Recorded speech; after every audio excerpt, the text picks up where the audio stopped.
네, 여러분 안녕하세요. 오늘은 여러분들과 함께 노후 자금, 생활비 준비만으로 충분할까요? 이 주제를 가지고 이야기를 나눠보도록 하겠습니다. 여러분들 노후 자금 설계하는 것, 본 시간을 통해서 굉장히 도움을 많이 받으실 수 있으리라 생각을 하면서 시작하겠습니다.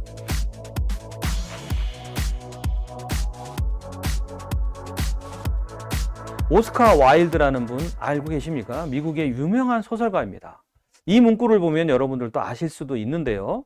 우리는 모두 진흙탕에서 허우적대지. 하지만 이 가운데 몇 명은 밤하늘의 별들을 바라본다네. 이게 바로 오스카 와일드가 했던 희망에 대한 이야기입니다. 이 오스카 와일드가요, 은퇴에 대해서 약간의 해프닝 같은 이야기를 좀 했는데요. 이렇게 이야기를 했습니다. 젊었을 때는 돈이 전부인 줄 알았는데 늙어보니 뭘까요? 늙어보니 그게 맞더라, 그 얘기입니다. 참 웃지 못할 이 얘기인데요. 이만큼 돈이라는 거는 은퇴 생활할 때 행복을 아주 결정짓는 중요한 요소는 아니지만은 굉장히 우리한테 의미 있게 와닿는, 돈 없으면 행복도 없을 수 있다. 은퇴 때는 100세 시대는 어떻게 살아갈 거냐, 이런 문제를 우리한테 던져주는 게 아닌가 생각합니다. 자, 여러분, 두 번째 이야기로서요, 잘못된 지도라도 이게 바로 희망이고 용기다라는 그런 여러분 이야기 하나 들려드리겠습니다. 파란색 동그라미가 여러분 유럽의 지도인데요. 알프스 산맥이고요. 빨간색 지도가 빨간색 동그라미 쳐 있는 것이 피레네 산맥에 표시한 겁니다. 알프스 산맥에서요, 부대 하나가 길을 잃습니다. 눈이 너무 많이 와가지고. 그런데 길을 잃은 부대 한 명의 소대원이, 부대원 자체가 이렇게 지도를 하나 딱 꺼내는 거예요. 자, 이 지도를 내가 갖고 있는데 이 지도를 보고 갑시다. 그래서 많은 그 병사들이 환호성을 지르면서 모두 희망으로 밑에까지 무사히 귀환을 했습니다. 그런데 모두 다 도착을 해서 까무라치게 놀랐죠. 그 이유가 뭐냐면 그 지도는 바로 피레네 산맥의 지도였다는 겁니다. 다시 바꿔서 얘기하면요, 존 벤 마넨 교수가 MIT 교수인데요. 이 사람이 이렇게 이야기했습니다.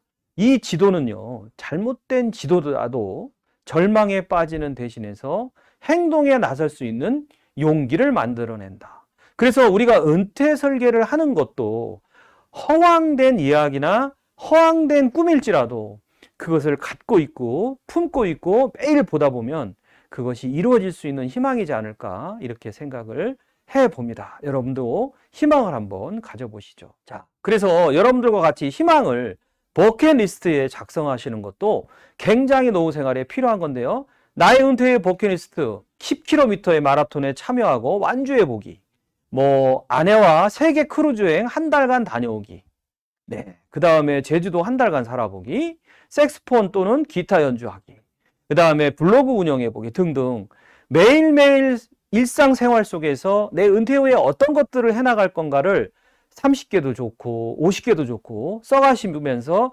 하나하나 이루면서 사는 삶을 사는 것이 바로 그게 꿈이고 희망이다. 그것이 다소 허황됐다 하더라도 우리한테 주는 희망은, 메시지는 분명히 있다라는 건 말씀을 드려봅니다. 그러나 하고 싶은 것도 많고 이루고 싶은 것도 많은 이 은퇴 생활에서 문제는 뭐냐? 바로 돈이겠죠. 그래서 우리는 돈 설계, 그 은퇴 설계를 안 해볼 수가 없는데요. 우리가 노후의 월 생활비를 4가지로 보통 비용을 구성을 하는데요. 우리 노후 생활비, 예비자금, 잉여자금, 의료비, 이 4가지입니다. 이 중에서 예비자금이나 의료비나 잉여자금 중에서 꼭 필요한 거 하나만 고르라면 여러분들은 어떤 거를 고르실 수 있을까요? 노후 생활비는 당연한 것이고요. 바로 이 의료비입니다.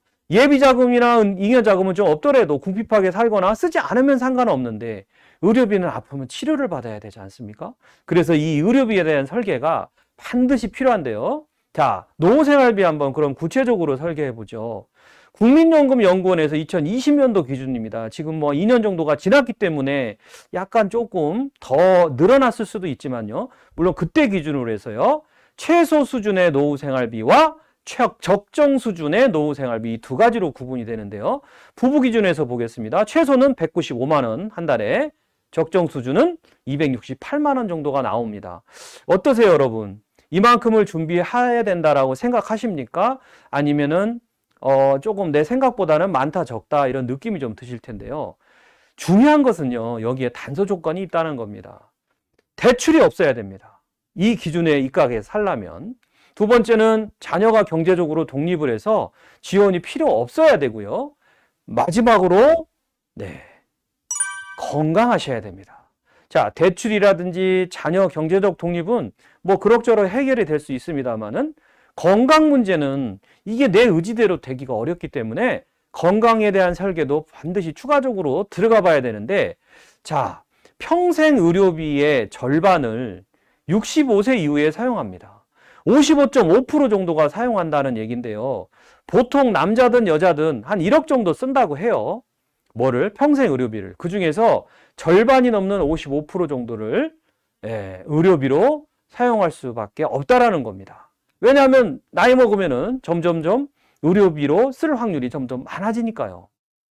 그래서 우리는 그럼 얼마 정도를 추가적으로 준비를 해야 될까요? 의료비를. 65세 이상의 노인 1인당 진료비가요. 2016년부터 2021년까지 굉장히 가파른 속도로 늘어나고 있죠. 그래서 2021년도 작년 기준에서 499만 원, 연 500만 원 정도의 의료비 추가 설계가 필요합니다. 보시다시피 노인 1인당 진료비가 증가하고 있고요. 약 499만 원, 약 500만 원 정도의 추가적인 진료가 필요하고요. 이것은 전체 전 연령대의 진료비 중에서 43.4% 정도가 노인 의료비에 해당이 되는 거니까 노인에 대한 의료비도 굉장히 필요한 게 아닌가 이렇게 생각을 해요. 자, 그래서 우리는 여기까지 보신 다음에 다른 건 몰라도 생활비에다가 의료비는 좀 포함해서 노후자금 준비를 좀 해야 되는 거 아닌가 이런 생각을 좀 하실 필요가 있는데요. 자, 아까 우리가 얘기했던 생활비 한번 보면요. 생활비 268만 원 정도 적정 노후 생활비 나왔었죠. 여기에 12달 필요하니까 3,216만 원 정도의 원간 생활비가 필요합니다. 여기에다가 부부가 2명이기 때문에 한 명당 499만 원 정도의 의료비가 필요하니까 2명이죠. 그러면 998만 원 정도를 더해서 연간 4,214만 원 정도의 노후자금 준비가 필요하다라는 결론을 낼 수가 있는 거죠. 물론 이 의료비를 여러분들 보험이라든지 실손이라든지 이런 걸로 좀 커버하시는 분들도 있겠지만은 한 살이라도 좀 젊었을 때 그것을 좀 커버를 해놓고 나이를 좀 100세까지 좀 유지할 수 있는 비용, 보험들로 좀 커버를 하신다 그러면 젊었을 때 미리 준비하시면 의료비를 한껏 좀 줄이실 수 있지 않을까 이렇게 생각합니다. 오늘 여러분들과 같이 생활비 플러스 의료비 위한 노후자금 준비를 말씀을 드렸는데요. 도움이 되셨기를 바라고요. 저는 여러분들 다음 시간에 뵙도록 하겠습니다. 감사합니다.